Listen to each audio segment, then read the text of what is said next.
Malinaw yung pattern, mga kababayan, ng galawang Chucky. Galawang buitre. Tinawag kasi ni binansagang buitre kasi agila. Hindi yan niya bagay agila, buitre.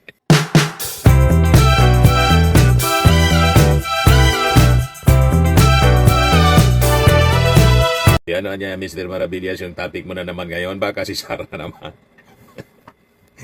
Si Sarah po yung hot topic ngayon kasi dineclare na po ng mga DDS influencers na panalo na si Sarah. Tawag nila, President Sarah na.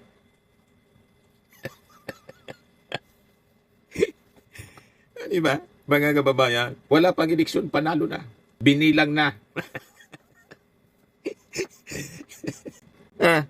Sabi ni Mocha Ozon, President Sara Duterte. Report ng politico.com.ph. Sabi ni Jimmy Bundok, panalo na po si Sara. Hero pa. From zero to hero. President Sara Duterte. The leader Marcos could not be. Sabi ko sa inyo, wala pang eleksyon, panalo na si Sara. Presidente na agad. Hindi tayo na-inform, mga kababayan. May bago na palang presidente. President Sara Duterte. Declaration pa lang, panalo na. Pinalitan na ng mga DDS yung Kumilik.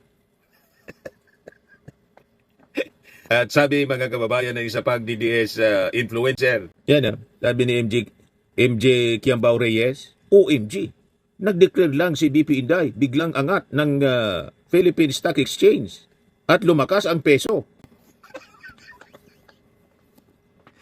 Ganon sila kauto, mga kababayan, kauto-uto. Pati yung Philippine Stock Exchange, tumaas kahapon, kasabay ng declaration ni Sara. Inattribute nila sa declaration, mga kababayan, ng pagkapangulo ni Sara Duterte. Ganon sila ka...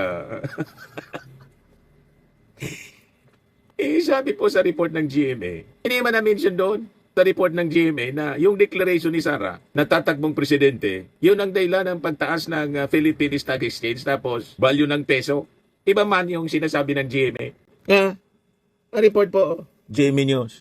Philippine stocks in the peso went up on Wednesday as investors prepared for the upcoming meeting of the Bangko Sentral ng Pilipinas where officials will decide whether to keep cutting interest rates. So may relasyon po sa confidence sa monetary policy ng Bangko Sentral. Binasa ko po yung kwento. Wala man pong mention sa report na dahil anya sa pagdeklara ng kandidatura sa pagkapangulo ni Sara Duterte, nagkaroon bigla ng confidence yung mga investors. Agad-agad na nagsabi, yes! Yes to Sara. Babalik kami sa Pilipinas para mag-invest. Tiwala kami. Wala man pong sinabing ganoon. Inassume, mga kababayan, talaga itong mga DDS. Kakaiba mag-isip. Lahat gagamitin nila, mga kababayan, para i-promote ang kandidatura ni Sara Duterte. Yan tumaas yung stocks, tapos yung value ng peso. As investor prepare daw for the upcoming meeting of the Bangko Sentral ng Pilipinas where officials will decide whether to keep cutting interest rates. So may relasyon po sa monetary policy, sa interest rates ng Bangko Sentral. The main Philippine Stock Exchange Index rose 26.22% dahil doon. Wala man pong relasyon. Hindi nabanggit sa balita ng GMA na dahil sa declaration ni Sara natatakbo, biglang tumaas yung stocks at value ng peso. Dahil kay Sara, walang ganon. Kasi wala man talagang ganyan. Movements ng market and monetary policy ang nakaka-influensya sa ups and downs ng value, mga kababayan, ng peso at saka stock market. Yan para doon sa mga nakakaintindi. Sa mga hindi nakakaintindi, maniniwala ka MJ Kiambao.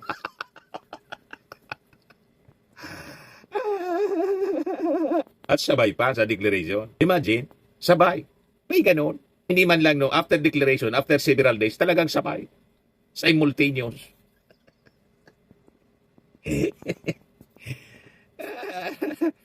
Ganon sila katindi, mga kababayan. Talagang kultuan niya, Mr. Maravillas, mag-isip. Paano ganon? Ang kanilang mga pag-iisip po. Wala pang eleksyon, 2 years pa before ng presidential election, presidente na si Sara. Panalo agad. Prinoklim na mga kababayan ng mga DDS influencers. But anyway, yan pag-usapan natin mga kababayan. I-counter natin yung pang-uto nila. Baka mauto kayo, mabudol. Ano ba, mga kababayan? Kasi po, sa paniwala natin, tulad ng sinabi natin kahapon, nag-declare na si Sara kasi panic mode siya ang kampo ng mga Duterte. Pati yung mga kalyado nila, nakikita nila matutunaw na yung mga senador na allied with Sara. Naharap sa patong-patong na kaso at si Sara sa impeachment po. Gustong gawin na shield ni Sara yung impeachment, yung declaration niya sa impeachment complaint.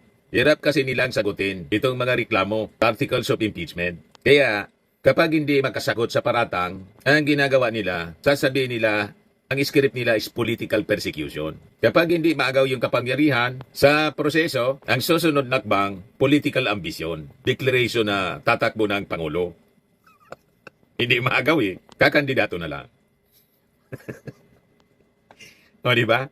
Malinaw mga kababayan ang galaw. Malinaw yung pattern mga kababayan ng galawang Chucky.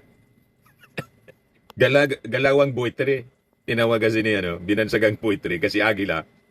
Hindi niya bagay agila, buitre. Sabi ni Yossi Castro, kasi may plunder and graft complaints. Iyak sila ngayon ng political persecution. May impeachment complaint. Drama sila ngayon ng pagiging biktima. Pabiktim palagi. Hindi mapatalsik yung Pangulo sa destabilization, people power na gustong gawin mga kababayan. Nagdeklara kahapon ng kandidatura.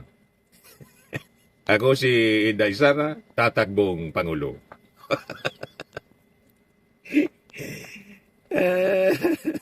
Before kang tumakbong Pangulo, sagutin mo muna yung articles of impeachment. Di ba?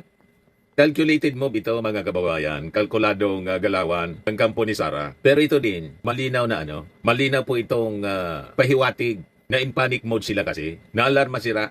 Ginagawa nila itong cover na kwento. Pagtakpan yung kanilang mga kasalanan para pag-usapan politika na.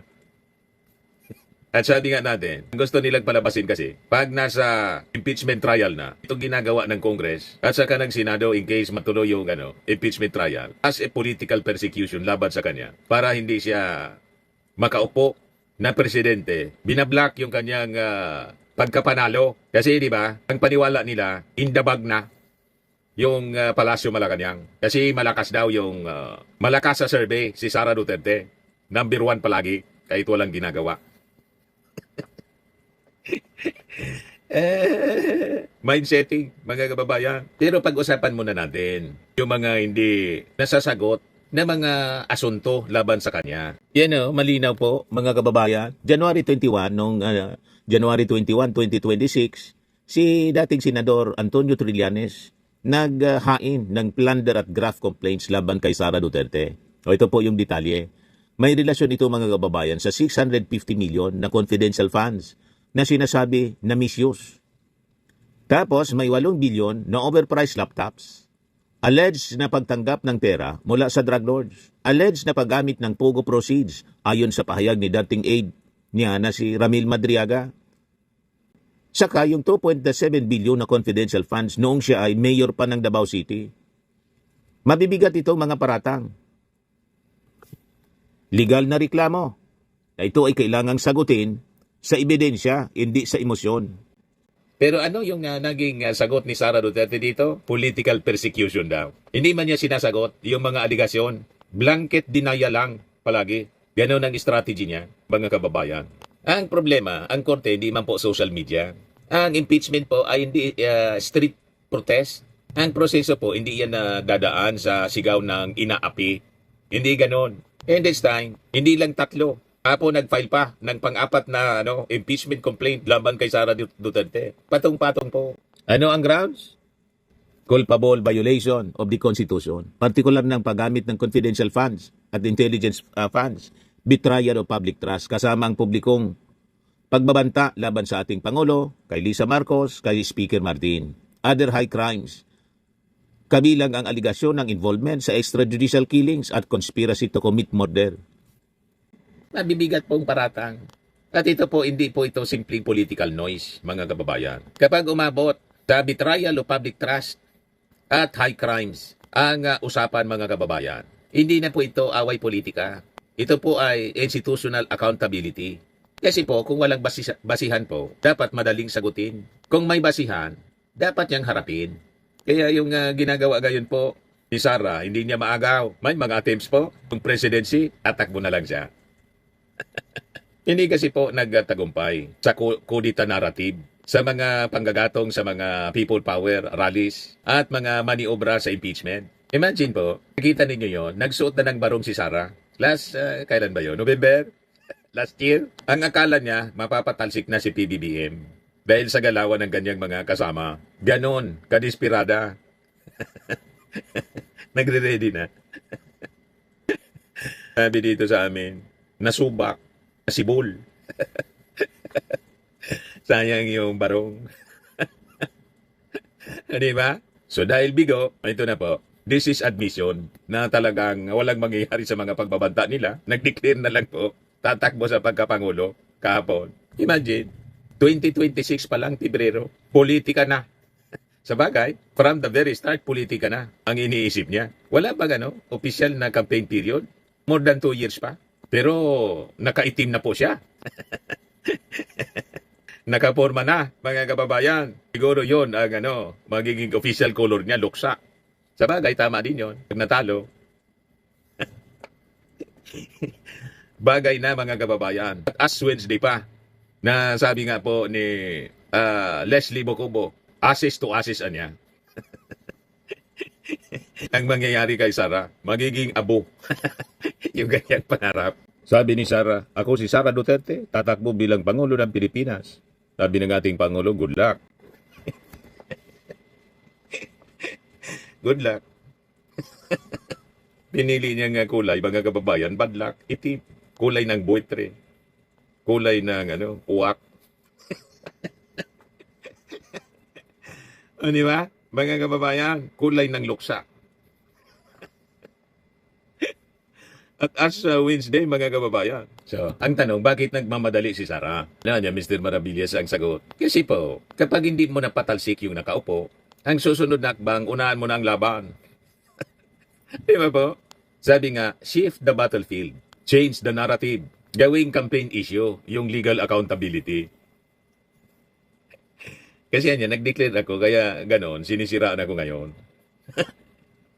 Ganon. Yun ang kanyang last button, mga kababayan. Panic button. So, nakikita natin, habang may nakabinbin sa kanya na plunder complaint, graft complaint, at 4 na impeachment complaints.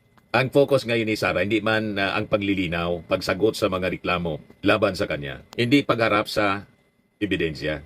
Hindi pagprotekta sa institusyon. Ang focus niya ngayon, presidency na.